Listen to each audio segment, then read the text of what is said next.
São Lucas 24 horas de hoje vamos falar sobre dor no ombro. O Dr. Kilder Cristófoli, ortopedista especialista em ombro, explica sobre as principais doenças e as formas de prevenir. No segundo bloco, o Dr. Daniel Pavan, cirurgião torácico da instituição, vai falar sobre broncoscopia e os novos aparelhos utilizados durante o procedimento. E o São Lucas 24 horas começa agora!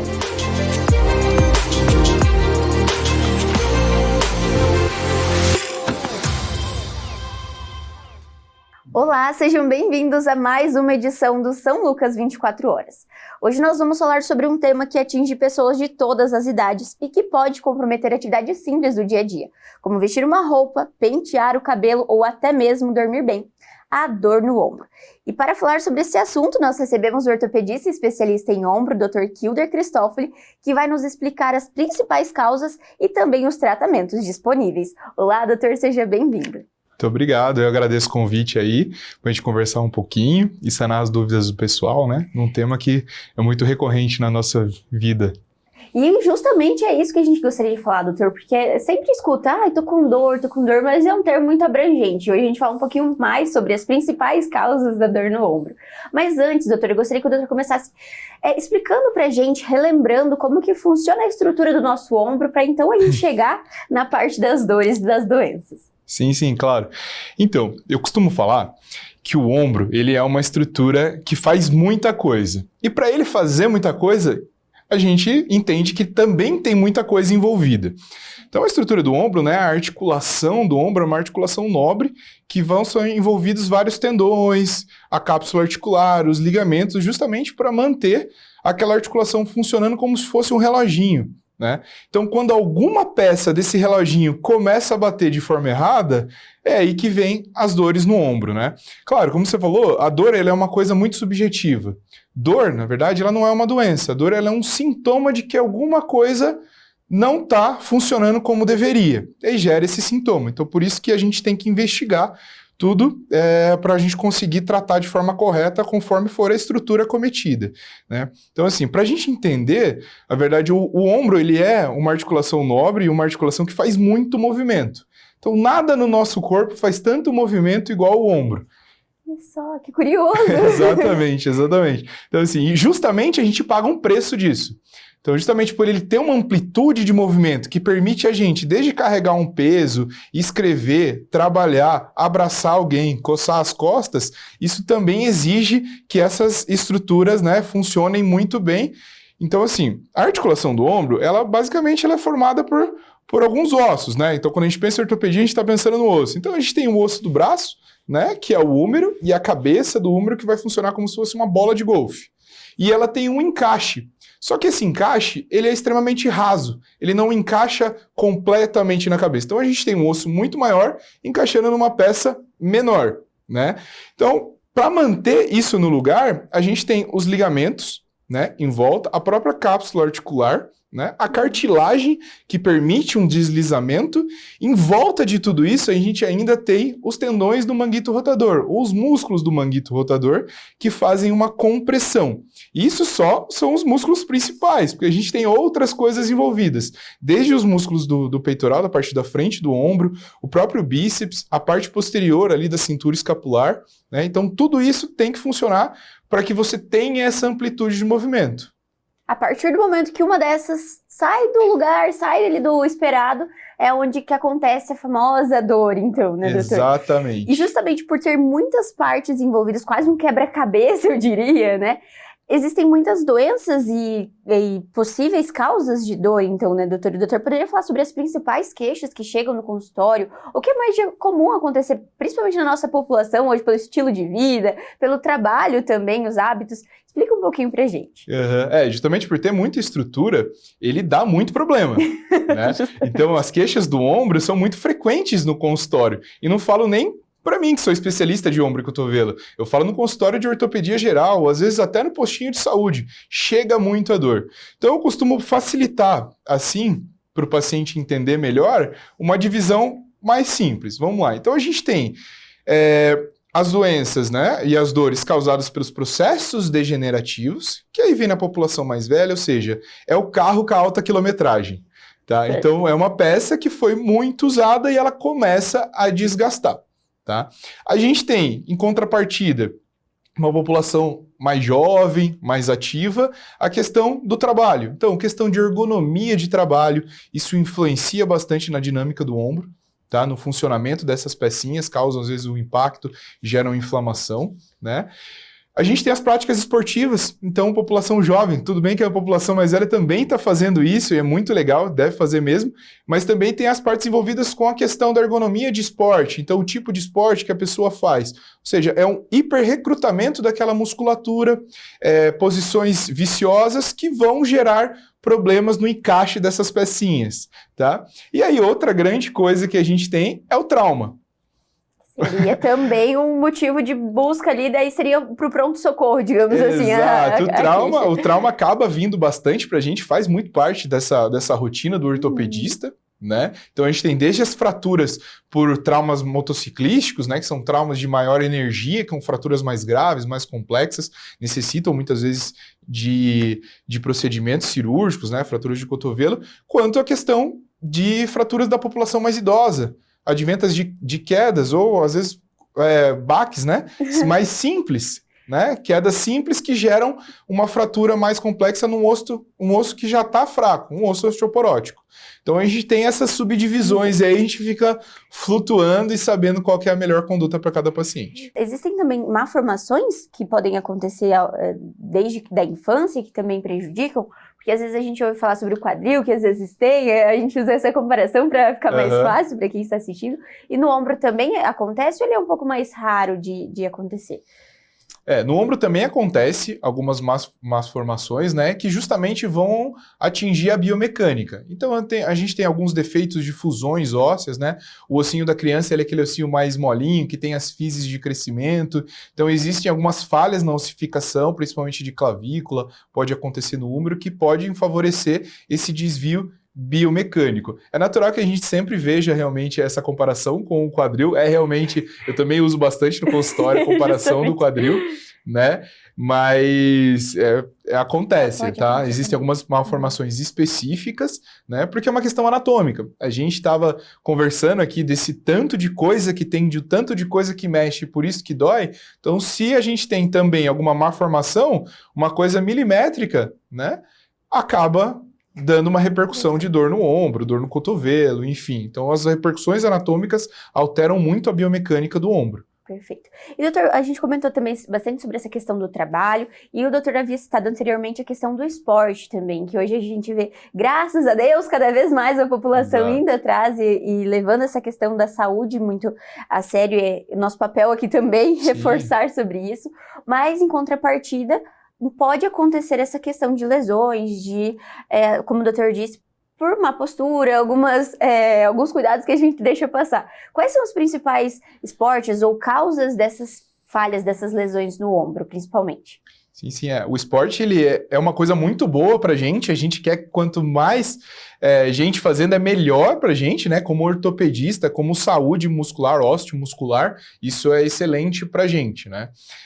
Mas aí você acaba entrando naquela causa do hiperrecrutamento, né? Então existem esportes que são, não digamos nocivos, mas que são mais propensos a darem lesões de ombro. Por quê? Porque eles forçam a um arco de movimento em excesso. Então, geralmente, no paciente mais jovem, né, é muito comum a gente ter aí prática esportiva mais de alta intensidade. Então, esportes de arremesso, por exemplo, né? Então, a gente está falando do handball, do voleibol, né?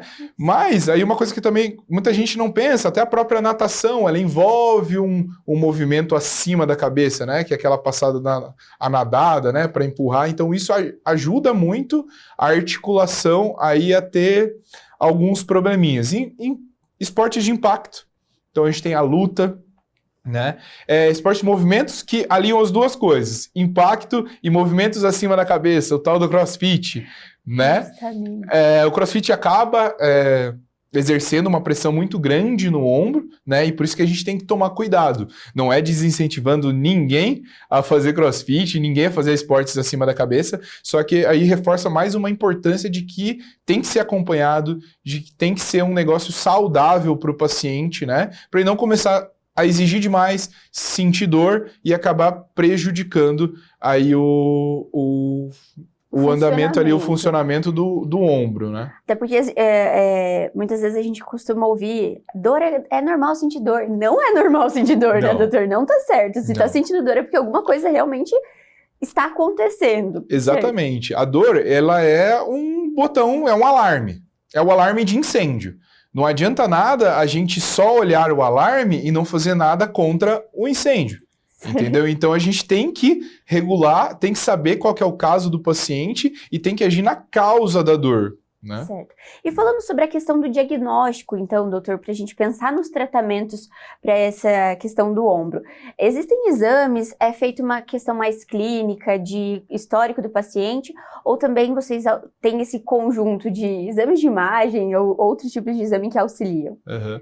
Na medicina, nada substitui o exame físico e a história do paciente. Perfeito. Então, a coisa que mais ajuda a gente a entender o que está acontecendo, qual patologia está envolvida, é um exame clínico bem feito, é uma conversa bem feita, tá? Por isso que eu falo, a gente não economiza tempo para conversar com o paciente e entender qual que é o quadro dele e como que a gente pode ajudar, né? Fora isso, quando a gente fala em exames de imagem, né, a ortopedia está muito ligada à questão de exames de imagem, a gente tem, né, pensando em causas de trauma, o mais popular de todos, o raio-x. Né? Quem nunca foi no pronto-socorro, bateu um raio-x. Isso aí. Tá? Todo mundo quer bater o raio-x. Então, o raio-x ele é muito importante em questões de fraturas, tá? E alguns defeitos até congênitos, né? Uma malformação óssea. Em questões do paciente mais velho, a questão da artrose, né? Então, a artrose ela é uma coisa que também dói bastante, que também está muito presente na nossa rotina médica, que é o tal do desgaste ali daquela articulação, que acontece no cotovelo, acontece muito no quadril, acontece muito no joelho e acontece muito no ombro também. Então o raio-x ele vai olhar esse aspecto ósseo, qual é a conformidade, qual é o encaixe que está acontecendo ali no ombro e se está tudo certo com essas peças, né? A gente tem um exame muito importante para a gente, que é a ressonância. Então, a ressonância, ela dá muito detalhe para a gente, então a gente consegue ver essas estruturas, principalmente estruturas do labrum ali, as estruturas ligamentares que mantêm aquela congruência articular, então lesões, que a gente consegue ver lesões escondidas, então é um exame que a gente usa muito no ombro e oferece aí uma qualidade muito bacana para a gente conduzir o caso. Um exame que a gente usa bastante, principalmente no ombro, tá? É o ultrassom. Também né? Essa é outra curiosidade que a gente não imagina muitas vezes. Exato. Né? No ultrassom a gente sempre usou, né, na medicina, mas aí com o advento da ressonância ele acaba ficando um pouco esquecido, né? Então ele acaba ficando ali no canto. Ah, ultrassom, não, quero fazer uma ressonância que eu vou ver mais coisas. né? Mas não é bem assim. Então o ultrassom, ele promove para a gente uma investigação muito satisfatória, porque o ultrassom ele vê muito bem a questão do tendão, a questão da bursa, então a gente consegue ver até um aspecto dinâmico, como está o funcionamento desse ombro, porque o ultrassom a gente está vendo o tendão deslizar, a gente consegue puxar mais para cá, puxar mais para lá e consegue ter uma acurácia legal para alguns tipos de lesões. E o ultrassom ele é muito interessante para a gente também no caso de procedimentos ortopédicos, né? Então, hoje em dia, a gente usa o ultrassom para ajudar a gente a visualizar e, por exemplo, fazer uma infiltração. Né? Então, são infiltrações guiadas por ultrassom que a gente consegue colocar um medicamento, um anestésico, né? Ali na região doente e consegue ver exatamente o que a gente está fazendo. Então, é um exame que veio para dar uma ajuda bem legal para a gente no consultório, né? No diagnóstico e no tratamento das patologias do ombro e do cotovelo. Vem agregando ainda mais. Um não substitui o outro, vem agregando e cada um tem sua indicação também. Exatamente, né? E falando sobre a questão já partindo para os tratamentos, doutor, aqui a gente tem uma divisão dos tratamentos cirúrgicos e não cirúrgicos, né? Os tradicionais, digamos assim. Quando é que vai ser necessária uma cirurgia? Quais são as opções, na verdade, primeiro, de tratamentos não cirúrgicos e quando é que vamos partir, então, para uma cirurgia, doutor? É uma pergunta muito importante também, porque o paciente ele fica muito aflito, né? Quando ele vai ver um ortopedista, quando ele vai ver um cirurgião, ele já tá com medo de que ele já vai cair para cirurgia direto, né? E aí eu costumo até tranquilizar meus pacientes e falar assim, olha, o papel do cirurgião, na verdade, é evitar uma cirurgia. Então a gente faz de tudo para evitar um procedimento cirúrgico. Claro que existem casos, a gente vai debater dos casos, mas assim, a maioria das lesões, né? Que bom que a maioria das lesões, elas se resolvem com o tal do tratamento conservador. O que é o tratamento conservador? O tratamento conservador, ele é uma gama ampla de tratamentos em conjuntos, tá? E multiprofissional. Então não é o ortopedista sozinho que vai resolver o problema. Então ele envolve desde uma medicação para uma dor aguda, anti-inflamatório, analgésico, né, num primeiro momento, dependendo do tipo de doença que a pessoa tem, né? Vai passando por procedimentos como as infiltrações, né, que vem aí para ajudar no decorrer aí da história dessa patologia do ombro ou do cotovelo, né? Então as infiltrações são aliados da gente, né? Então, a infiltração também é uma pergunta muito comum, né? De acontecer, o que é a infiltração? Justamente, eu já ia perguntar, explica pra gente. Já estou me adiantando, né? Então, a infiltração basicamente é o ato de infiltrar alguma coisa numa região. Basicamente, eu vou lá e injeto alguma coisa, ou na articulação, ou em cima do tendão, ou intratendão, né? Com o objetivo de acelerar um tratamento. Então, a infiltração ela pode ser desde o anestésico, como testes terapêuticos, passando por medicações, e às vezes não é viável, né, a medicação via oral, então a gente consegue uma concentração, uma disponibilidade muito melhor se a gente joga direto na área doente, né? E até a viscosuplementação, que é a suplementação com ácido hialurônico. Então ele tem alguns potenciais cicatrizantes para hidratar aquela articulação, para hidratar aquele tendão, para que ele funcione melhor. Isso acelera o processo, né, de cicatrização e acelera o funcionamento. Então a infiltração ela é muito boa para a gente no consultório. Mas assim, eu acho que a grande estrela, né, do tratamento conservador é a fisioterapia. Que é justamente esse ponto da conversa. Então, trabalho em conjunto, de fato, né, doutor? Fisioterapia e ortopedia. E aí, nesse caso, então, no ombro também, vocês vão analisar quais são os tipos de, por exemplo, de fisioterapia que é melhor para o paciente. É feita essa comunicação também para entender até onde pode, onde não pode. Porque acho que é outra dúvida e muito comum, né? Medo, mas eu vou na fisioterapia, eu vou sentir dor. Porque ele vai movimentar aquele ombro, né, doutor? Então me explica um pouquinho sobre a importância e justamente reforçar a importância de fazer todas as etapas do tratamento para que, né, evite uma cirurgia, porque muitas vezes vou só tomar o remédio, vou só na fisioterapia, mas não, tudo tem uma importância, tudo tem o seu porquê também, né, doutor? Exatamente. Um passo muito importante, né, é o paciente entender e fazer parte do processo. Né? Então o processo ele não depende só de mim, do médico, ele não depende só do paciente, ou não depende só do fisioterapeuta. Então ela é uma conversa em conjunto. Né? Então a gente diagnostica, a gente trata, a gente opera. Né?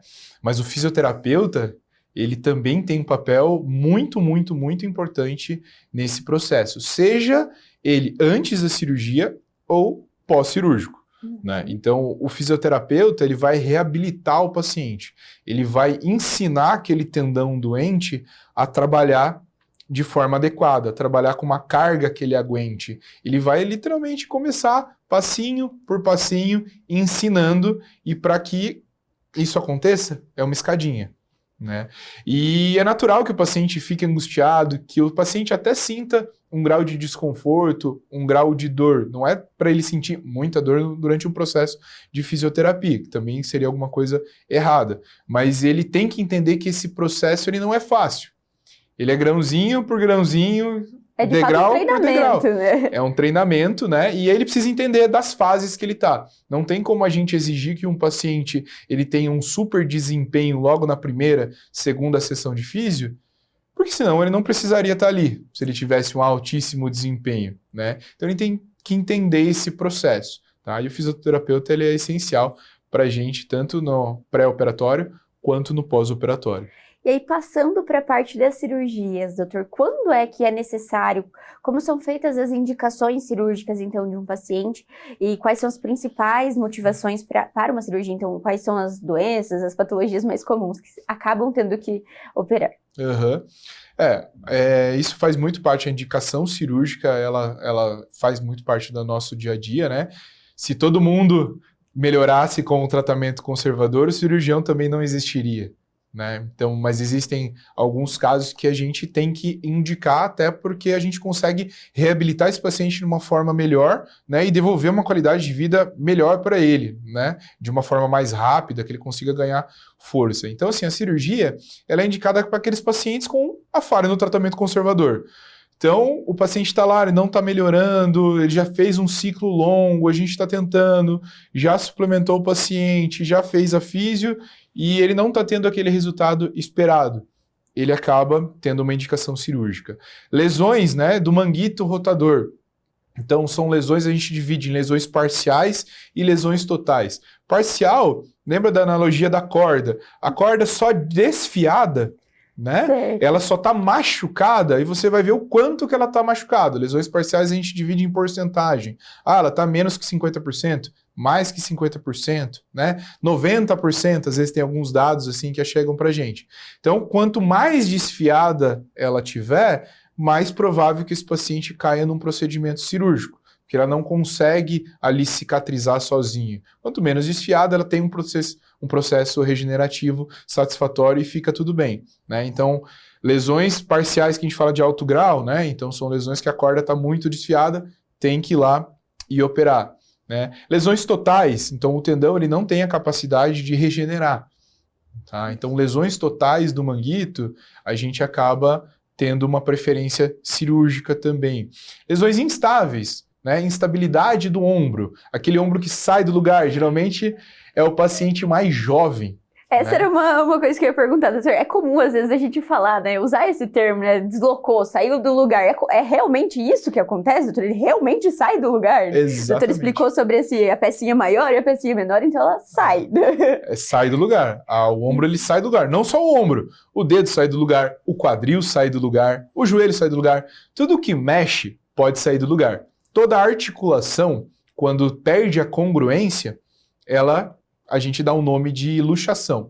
A luxação, ela é até mais perigosa do que a própria fratura.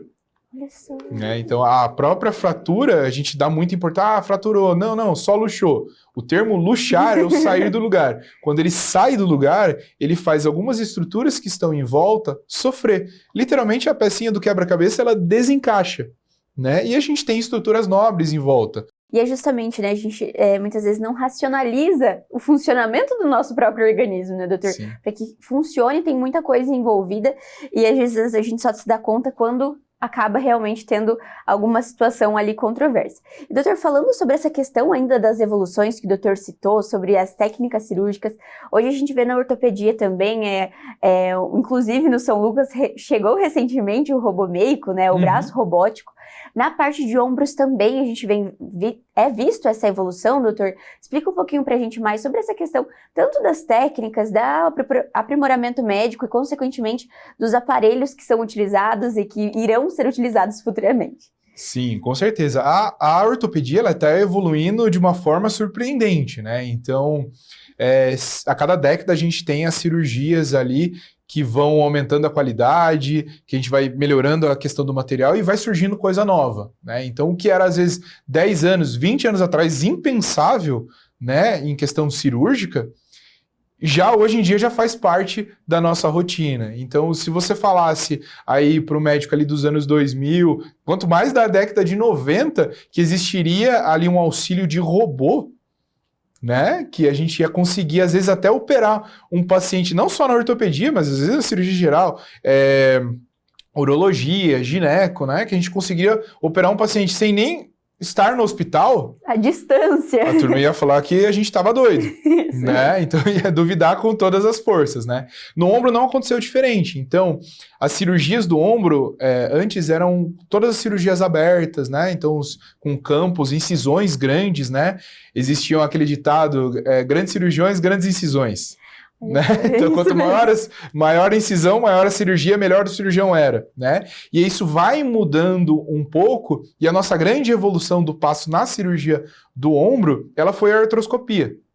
Né? Então, na cirurgia do ombro, a gente se faz presente aí a tecnologia da artroscopia, que a gente coloca ali naquela articulação por pequenos furinhos, né? A gente faz tudo por dentro, não faz aquele corte grande. Então a gente faz um furinho menor, coloca uma câmera, a gente consegue entender aonde que a gente está, a relação das estruturas, e vão se fazendo furinhos acessórios para introduzir, né, materiais específicos para sutura, para corte, né, para cauterizar aquele tendão, aquele ligamento, para costura. Realmente a gente consegue ter essa visão muito grande com a artroscopia, ou seja, ela foi uma cirurgia menor, né, e que devolve ali um pós-operatório para o paciente mais rápido, com mais qualidade. Quando a gente fala de cirurgia, a gente quer reabilitar o quanto antes possível, é melhor para o paciente. A gente tem, sim, a cirurgia robótica, tá, na ortopedia do ombro, ela tá vindo aí, inclusive essa semana passada teve o congresso aí de robótica internacional, foi lá no Japão, então se está discutindo muito da cirurgia robótica para auxiliar, né, e é bem no estilo do RoboMeiko também pro joelho, então os cortes, o planejamento cirúrgico, ele vem sendo auxiliado pelo robô. Quando a gente resgata aquele ganchinho ali da prótese, hoje em dia é muito comum, né? Praticamente, acho que todo mundo que faz prótese, faz as artroplastias de ombro, fazem um planejamento cirúrgico via um software 3D. Então a gente faz uma tomografia no paciente, a gente tem uma noção de como que tá todas aquelas estruturas ósseas, carrega essa tomografia num software que reconstrói, né, personalizado, então a tua tomografia de um jeito, a minha de outro, e o software vai montar isso, e a gente consegue fazer um planejamento com a prótese que a gente vai usar no próprio ombro do paciente. Então a gente já vai ter uma visão 3D, então ele encaixa a prótese na articulação, a gente já começa a ter uma visão do tamanho de parafuso que a gente vai usar, a angulação que essa prótese vai ficar. Então tudo personalizado para otimizar mais ainda aí esse pós-operatório e ganhar mais função para o paciente, né? Então a tecnologia vem para ajudar a gente, ela se faz cada vez mais presente, né? Seja por disponibilidade de planejamento, seja por resultado intraoperatório, que facilita as técnicas do cirurgião, né? Seja por pós-operatório, aumentando a qualidade de vida do paciente. E é um ganho mútuo, né, doutor? Tanto para o médico que está operando, quanto principalmente para o paciente que vai ter essa recuperação depois, né? Sim. Que a gente sempre fala muito sobre essa questão do paciente, né? A importância de devolver a saúde, de devolver a mobilidade, principalmente pensando, né, no ombro para esse paciente. E falando justamente sobre ele, que é o centro de tudo, que é o paciente, doutor, existem formas da gente tentar prevenir, então, essas dores, essas doenças, que o doutor disse, muitas vezes tem pontos que são da própria idade, do envelhecimento, que é natural, mas também há formas de a gente tentar cuidar da saúde também no nosso ombro. Sim, sim, com certeza. Envelhecer é natural. Isso. Mas aí a gente cai aí no assunto de envelhecer com qualidade. O envelhecer faz parte da vida da gente, todo mundo vai envelhecer. A partir do momento que a gente nasce, a gente já está envelhecendo. Isso não tem como... Única certeza.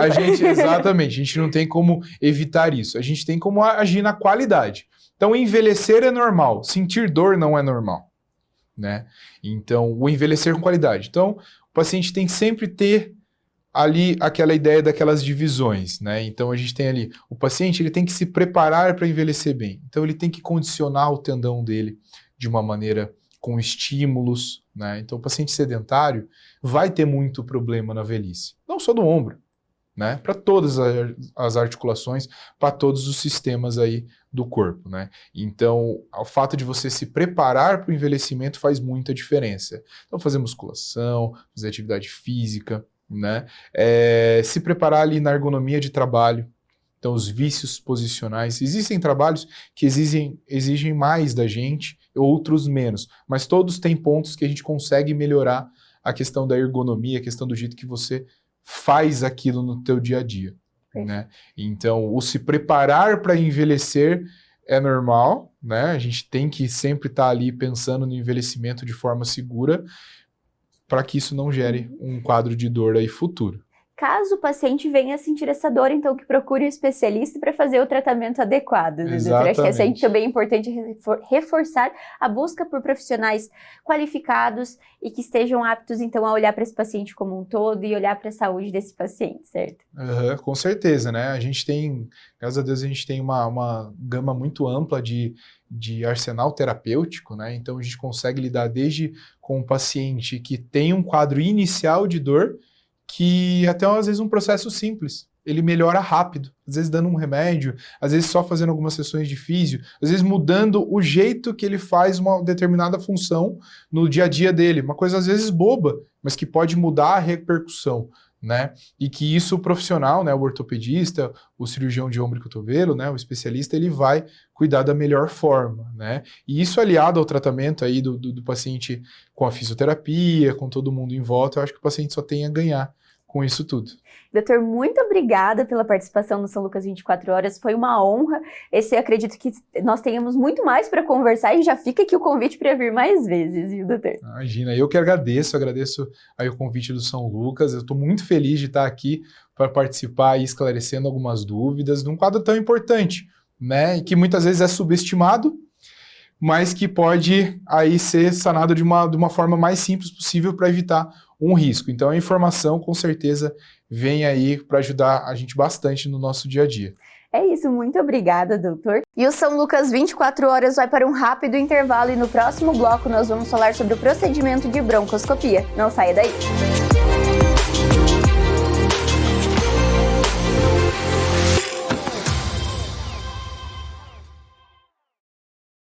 São Lucas Hospital Center. Ultrassonografia, tomografia e ressonância magnética com agilidade. Cascavel.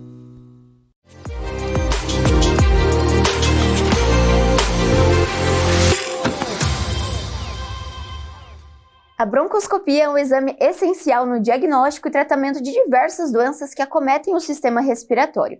E o cirurgião torácico Dr. Daniel Pavan participou recentemente de um curso de atualização na área, trazendo ainda mais conhecimento e inovação para o cuidado dos pacientes, e é nosso convidado para falar sobre esse assunto. Olá, doutor, seja bem-vindo novamente. Olá, Gabriele, obrigado pelo convite. E hoje nós vamos falar sobre a broncoscopia, que é um procedimento que nós já conversamos anteriormente, só que agora nós temos algumas atualizações, né, doutor? Mas antes da gente falar sobre essas atualizações, eu gostaria que o doutor novamente desse um contexto para quem está assistindo do que é a broncoscopia, o que é esse procedimento, quando que ele é indicado também. Bom, para explicar um pouco para as pessoas que estão nos assistindo, a gente tem alguns métodos endoscópicos, né?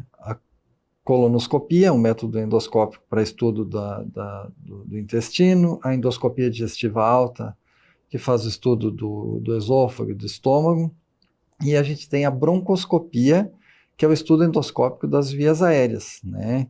Traqueia, brônquios, né? A gente consegue investigar partes do parênquima pulmonar. Então, a endoscopia respiratória, a broncoscopia, é um método diagnóstico, é um método terapêutico e que tem uma enormidade de indicações, né, para sua utilização, dependendo daí da queixa, dependendo do tipo de patologia que o paciente tem. E o doutor poderia citar algumas dessas indicações, doutor, para exemplificar para quem está assistindo? Sim, assim, uma coisa muito comum, por exemplo, em crianças, né, a broncoscopia é muito utilizada para retirada de corpo estranho na via aérea, né? Então aspirou um resíduo, um brinquedo, enfim, né? Criança consegue Criativa. fazer. Então, na retirada de corpo estranho, na investigação de doenças infecciosas, né? Então, pneumonias de difícil diagnóstico, doenças infecciosas pulmonares, tuberculose, alguns tipos de micoses pulmonares. Tem uma indicação muito grande na investigação das neoplasias pulmonares, no câncer de pulmão, ou diagnóstico de algum tipo de neoplasia secundária que cometa o pulmão. Tem indicação na investigação de doenças pulmonares intersticiais, né? Fibrose pulmonar. Tem indicação na investigação de doenças traqueais, como estenose de traqueia. É muito utilizada na pesquisa e investigação das causas de tosse, né? Tosse de difícil tratamento e difícil controle. Que bacana, então. Uma gama mesmo de indicações, né, doutor? E o doutor fez essa comparação, esse exemplo, para ficar mais claro, sobre a questão da endoscopia digestiva, que é algo que é muitas vezes mais conhecido pela população. Mas o método, então, é semelhante, doutor? É feito a inserção de uma câmera de vídeo, assim como na endoscopia, ou ela é diferente? Assim, o princípio é o mesmo, né? Um aparelho endoscópico flexível. Nós temos dois tipos de broncoscopia. A rígida, que é um aparelho rígido, como o próprio nome diz, um tubo, e que tem as suas indicações, e o flexível, que ele tem alguma semelhança, então, com o endoscópio, o gastroscópio, só que o tamanho dele é menor, e a gente utiliza desde a neonatologia, na UTI, né? O hospital tem aparelho para investigar e para fazer a broncoscopia na UTI neonatal, tem endoscópio para o infantil e tem endoscópio para o adulto, mas assim, o aparelho, do ponto de vista básico, ele se assemelha com os demais, né? Tanto com o colonoscópio, com E ele é feito, no caso, a inserção seria através das vias aéreas, ou depende, doutor? Depende, ele pode ser utilizado tanto por via nasal, em algumas situações a gente faz utilizando a cavidade oral, mas a via que a gente vai não é na via digestiva, mesmo fazendo pela via oral, a gente vai acabar entrando no aparelho respiratório. Outro caminhozinho ali. Isso aí. Outro caminho. E, doutor, falando um pouquinho sobre a questão, o doutor explicou sobre as indicações, que são muito vastas, e as indicações também dependem do tipo de aparelho, então, como o doutor disse, o flexível, o rígido, ou vai do cirurgião torácico, ou de quem está manejando o aparelho, optar por um ou pelo outro? Não, eles depende do tipo de patologia, depende do tipo de uso, depende aquilo que tu vai fazer, se tu vai fazer algum procedimento. Então, em algumas condições e situações, o broncoscópio rígido, ele tem algumas vantagens, em outras situações o flexível. Então, depende do caso e daquilo que tu vai manusear via aérea, né? Certo. E, doutor, esse é um exame que ele é um procedimento que ele é de comum acesso, digamos assim, para a população, ou ele precisa realmente dessas indicações? Não é algo que a população vai chegar e ter a necessidade de fazer num dia comum, digamos assim? Sim. Não, a broncoscopia não é que nem a colonoscopia, que existe uma de prevenção, digamos prevenção assim, né? de protocolo, ou a endoscopia digestiva alta. Não, a broncoscopia ela é indicada em situações específicas, né? Não é um exame que é feito de rotina para investigação de doenças pulmonares ou na tentativa de profilaxia, vamos dizer assim, de prevenção de doenças respiratórias. Perfeito. Entretanto, se o paciente precisar realizar mais de uma vez, também ele não tem contraindicação, ou teria, doutor? Por exemplo, que nem procedimentos cirúrgicos, que muitas vezes podem ser feitos apenas uma vez, a broncoscopia não, ela pode ser repetida caso haja necessidade? Sim, ela é um procedimento que a gente faz inúmeras vezes no mesmo paciente, conforme a necessidade, sem problema nenhum. É bem tranquilo. E é feito sob anestesia? Como que seria esse manejo, então, do paciente, ou o preparo do paciente para esse procedimento, doutor? Ele é, assim, o paciente tem que ficar em jejum, né? 8 horas, com uma recomendação anestésica, porque o paciente é anestesiado. Como a via aérea ela é muito sensível, qualquer toque causa muito desconforto, tosse, enfim. Então, esse procedimento, principalmente a broncoscopia flexível, ela até poderia ser feita com anestesia local, né? Mas causa desconforto. Então, nós usamos de rotina a anestesia geral. Né? Então, precisa todo o preparo de jejum, a gente recomenda que o paciente faça uma avaliação anestésica antes do exame. Né? Aqueles que têm indicação têm que fazer uma avaliação cardiológica também, isso para ter um procedimento bastante seguro, né? Então, também precisa desse manejo também com o paciente. Doutor, falando sobre essa questão dos aparelhos, recentemente o São Lucas adquiriu novos aparelhos também para broncoscopia. Explica pra gente o que tem de diferencial nessas novas tecnologias e como que essa evolução também vem contribuindo para o trabalho dos médicos e também, consequentemente, para o tratamento dos pacientes. Então, o Hospital São Lucas adquiriu recentemente o ultrassom endobrônquico setorial, que é o EBUS, né? Então, o hospital está sempre na vanguarda, né?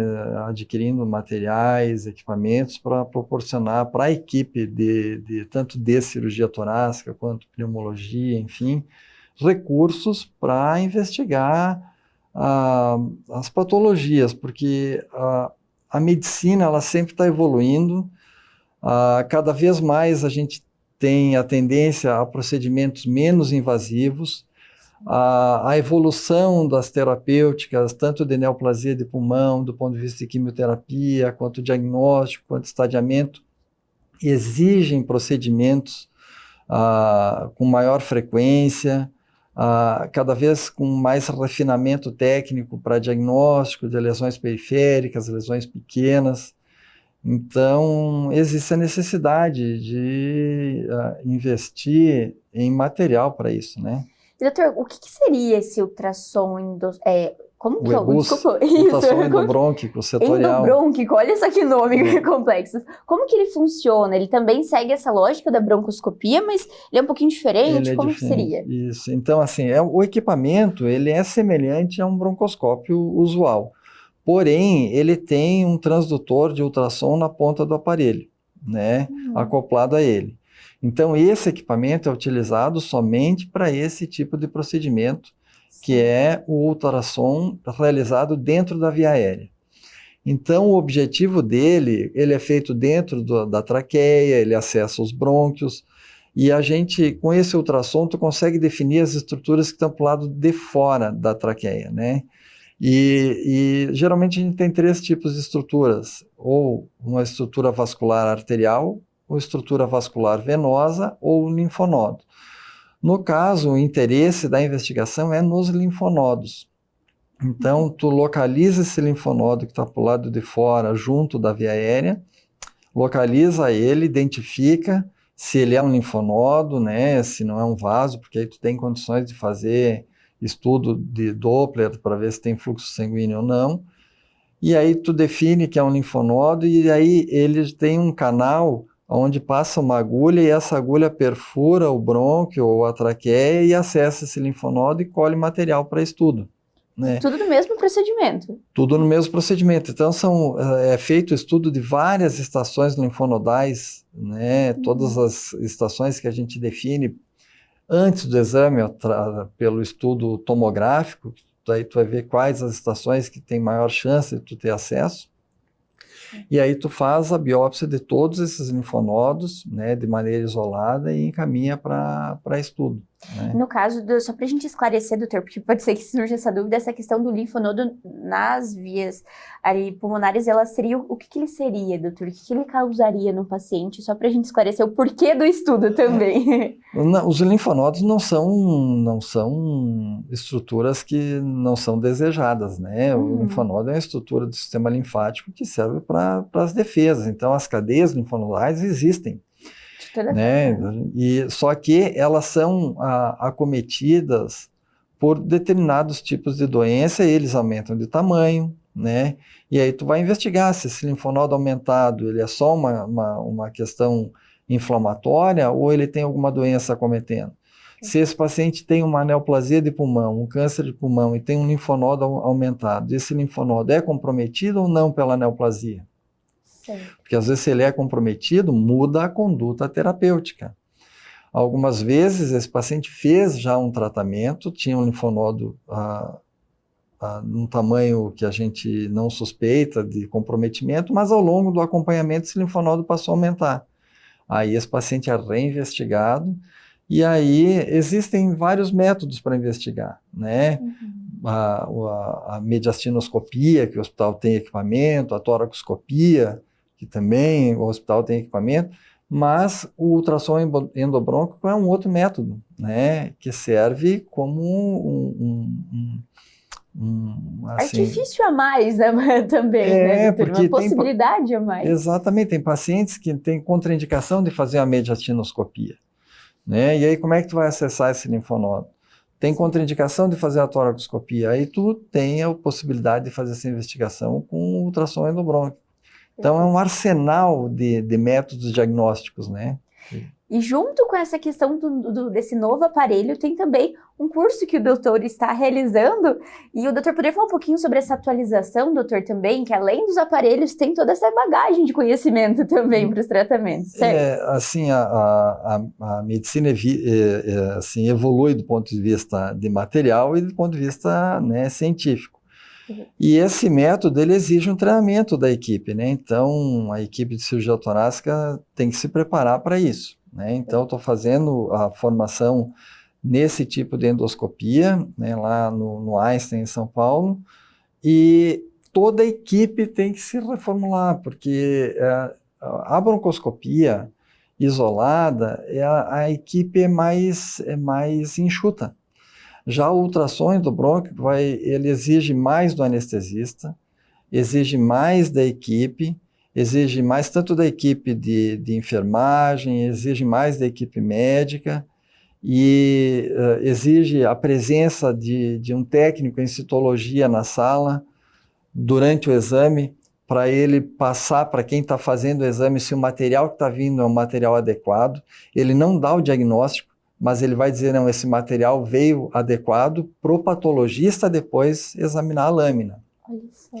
Então, toda a equipe tem que ser treinada. Que bacana. Então, tem toda uma coesão do time para que funcione também. Tem que se montar, montar uma equipe para realizar o ultrassom endobronquico. Isso coloca, o doutor bem colocou também essa questão do São Lucas buscar ser referência e estar na vanguarda das tecnologias, e também, novamente, se posiciona nesse sentido, né, doutor? Estando preparado, tanto o doutor com conhecimento, mas também de ter a equipe à disposição para montar esse time que tanto precisa para os procedimentos. Porque acaba que muitas vezes vem pacientes de toda a região, né, doutora, para o São Lucas, e consequentemente tem a necessidade desse tipo de procedimento. Como o doutor disse, um paciente não pode fazer um tipo, então ele vai ser encaminhado para esse. Cada vez mais essa necessidade, de fato, de ter os procedimentos todos em um só lugar, certo? Assim, esse método, né, tanto a broncoscopia usual, quanto especificamente a ultrassom endobronquico, ele auxilia não só a equipe cirúrgica aqui do hospital, ele proporciona, assim, o diagnóstico para outras equipes, né, assim, equipes de cirurgia que não têm o aparelho, encaminha o paciente, a gente faz o diagnóstico, devolve o paciente já com a investigação. Então, assim, abre um leque muito grande de disponibilidade do serviço, né? Isso mesmo. E, doutor, falando um pouquinho mais sobre esses procedimentos, o doutor comentou, além do ultrassom e da broncoscopia, outros 2 procedimentos que estão realizados. Existem, então, uma gama de procedimentos dentro para diagnóstico e tratamento dessas doenças, e também serão indicados dependendo do caso do paciente. Como que funciona? É o cirurgião torácico que vai decidir a melhor forma e qual caminho vai tomar, então? Assim, as vias, os métodos, né? Há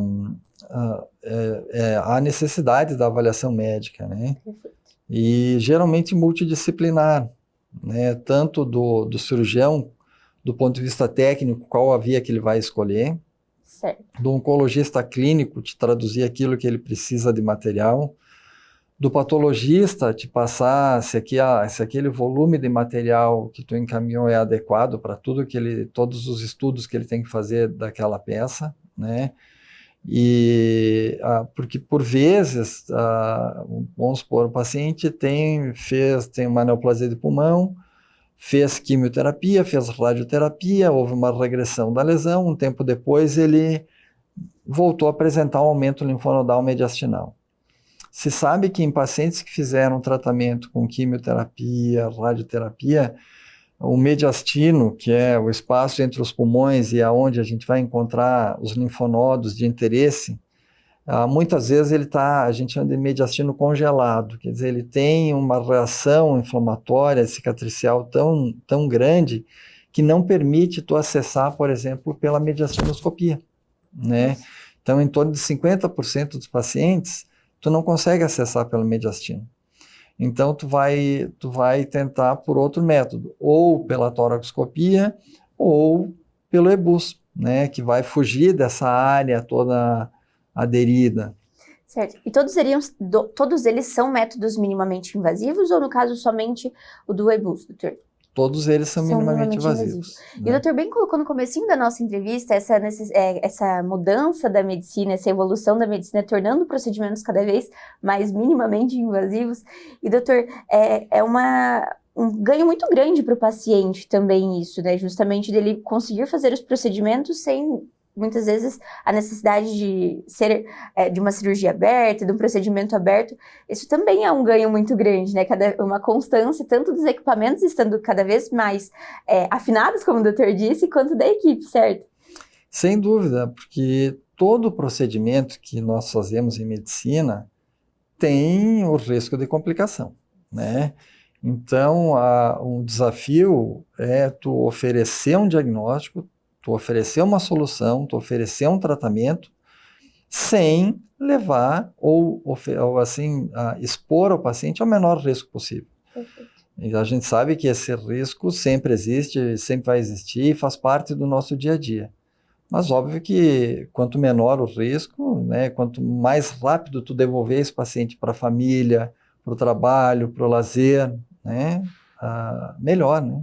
Isso aí. E falando sobre essa questão de retorno justamente do paciente, assim, acho que para a gente concluir essa parte do procedimento, doutor, tanto na broncoscopia quanto no ultrassom, desculpa, é um procedimento que ele leva um tempo, o paciente já retorna para casa no mesmo dia, ou ele precisa ficar sob avaliação também por conta da anestesia? Como que funciona?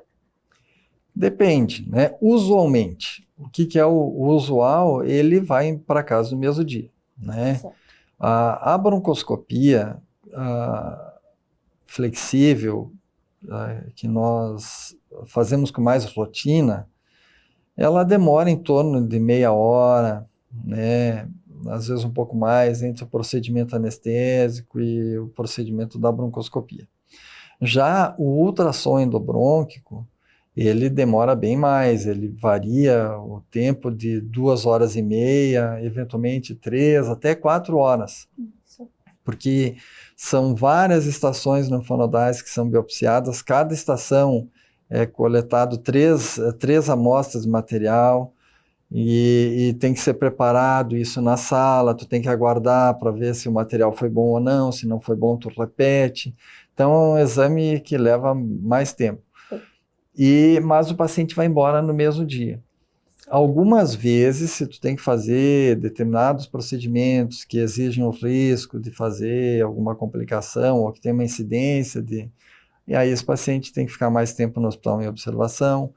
E, eventualmente, se o paciente é de fora, nesse dia ele não vai viajar no outro dia, né? E então aí existe assim um leque de possibilidades. Mas o que é usual é o paciente fazer o exame e ir embora no mesmo dia. Ser liberado. No caso, o doutor comentou também sobre a questão de ser utilizada a broncoscopia para retirada de corpo estranho, que eu acho que é algo também parte da rotina do doutor. É acionado, então, pelo time, por exemplo, da pediatria, a necessidade desse tipo de procedimento, e aí, então, o paciente é encaminhado para os doutores para fazer a retirada, doutor? Isso. Então, aí geralmente o pediatra ou o clínico que atendeu, né? O corpo estranho, assim, não é uma exclusividade da pediatria, né? Olha só, curioso. O corpo estranho, assim, adulto, idosos, né? Existem procedimentos que tem mais risco de levar o paciente a aspirar algum tipo de corpo estranho. Então, todas as faixas etárias são passíveis de corpo estranho. Não vamos deixar somente para os pequenos. Mas então, assim, o médico que suspeita, né, do corpo estranho, ele vai encaminhar para investigar. Algumas vezes o corpo estranho é visível do ponto de vista radiológico. Por exemplo, hoje de manhã eu retirei um corpo estranho de um adulto, um senhor que já estava há 1 ano com um parafuso no brônquio, né? Então, estava lá, tu via do ponto de vista de radiologia, no raio-x, está lá o corpo estranho. Mas tem corpo estranho que tu não consegue ver no raio-x, né? Geralmente resíduos alimentares, tu não vê. Aí tu vai confirmar o diagnóstico, tu vai suspeitar com a tomografia ou com o raio-x, vai confirmar com a broncoscopia. Então, o colega que está diante dessa suspeita, ele encaminha, tu reavalia e aí indica o exame. Que bacana. E já é realizado ali no procedimento, assim, que é agendado, já faz a retirada junto do procedimento ali, o doutor já consegue... A gente costuma avaliar o paciente antes. Algumas vezes ele tem que fazer, por exemplo, se ele está numa franca insuficiência respiratória para um corpo estranho, que está fazendo uma dificuldade respiratória, aí uma urgência, tu vai fazer de imediato. Outros não, tem o corpo estranho, mas ele está bem, dá tempo de fazer antibióticos, usar um corticoide, preparar o paciente, fazer um jejum e aí fazer o procedimento. Bacana, até porque muitas vezes pode causar inflamação por conta desse Sim. corpo estranho. O doutor comentou sobre esse caso de um paciente há bastante tempo com o corpo estranho. Isso pode causar prejuízos, né, doutor? Quando o corpo estranho é grande, o sintoma geralmente costuma ser mais exuberante. Sim. Quando o corpo estranho é pequeno e vai para a periferia, algumas vezes é difícil, leva tempo para suspeitar, leva tempo para fazer o diagnóstico. Né? É só bem interessante essa parte dos exames também, é curioso. Porque muitas vezes a gente vê os casos, até mesmo na internet, mas nunca imagina como que é a rotina de fato do dia a dia. Doutor, acho que hoje nós conseguimos explicar um pouco mais sobre isso, esclarecer também sobre essa questão dos novos aparelhos, do novo aparelho e também dessa atualização médica. Eu convido a doutora a deixar um recado não só para os pacientes, mas também para os colegas, que quando precisar indicar esse procedimento, o São Lucas também tem à disposição, doutor. Pois é, o hospital hoje está bem preparado para esse tipo de condição, né? Está investindo ainda em mais equipamento, né? O próximo passo vai ser um ultrassom setorial, um ultrassom radial, que não substitui o setorial, são universos diferentes e que compartilham a via aérea e a investigação das patologias. Vai, em breve também, começar a gente vai fazer a biópsia por criobiópsia, que é onde a gente congela um segmento do pulmão e retira por via endoscópica, e isso oferece mais material, então facilita o diagnóstico. Então, os colegas que investigam, que trabalham com patologia de via aérea, podem contar com o serviço de endoscopia e broncoscopia do Hospital São Lucas, que a gente vai estar preparado para isso. É uma evolução constante, né, doutor? E eu gostaria de agradecer novamente a participação, fica sempre o convite para vir mais vezes, doutor. Eu que agradeço, Gabriela. E o São Lucas 24 horas de hoje fica por aqui, mas não deixe de acompanhar as redes sociais através do @FH São Lucas Cascavel para ficar por dentro de todas as novidades. E até o próximo!